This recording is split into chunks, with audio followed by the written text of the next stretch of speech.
Hello guys welcome to my mini blog. आज सकाल सकाल मुझे देखला बेलू दिव्या ये गर्मा गरम चकुड़ी को मटर तरकारी पूरा रेडी कर देते। देन गर्मा गरम चकुड़ी सांगे मटर तरकारी बाढ़ी दे नहीं आसते मो पाखक खावाई। तो ये आम दिज मिसिकी खाऊलु सकाल सकाल पिठा और तरकारी खाई मजा आसीगला। बहुत ही टेस्टी थिला। दिव्या तो आज यूजुअल बहुत भल खाଇବା बनाती।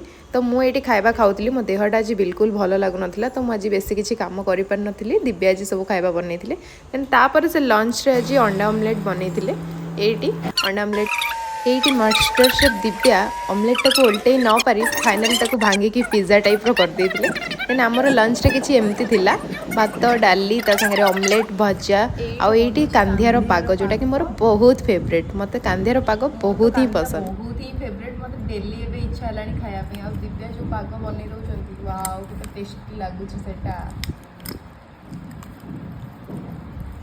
पाग बनी की फाइनाली रेडी हो जाइतिला। देन आमे लगी पड़थिलु एटी खाइबा। तो मते बहुत ही ठंडा ज्वर होइतिबारु मु आज खाइ पार नथली पखाळ। दिव्या पखाळ भात खाउतले देन तापरे मु एटी खाउतली। एक्चुअली आज हमर प्लान थिला देसी चिकन हबा पई। चिकन न मिलिथिबारु आमे बाध्य होके जी अंडा ऑमलेट खाउतिलु। देन तापरे आमे राति को आज प्लानिंग रखथिलु मिल चिकन करिवु बोली। देन एटी आमे सांग होइके दि जण खाइलु। एटा तो मोर बहुत ही फेवरेट। वाओ मस्त लाଗୁଛି। आज लंच किछि एमिति ही थिला। वीडियोटी भल लगे लाइक शेयर सब्सक्राइब निहाती करेंगे। देखा नेक्स्ट ब्लॉग रे। रहिली जय जगन्नाथ।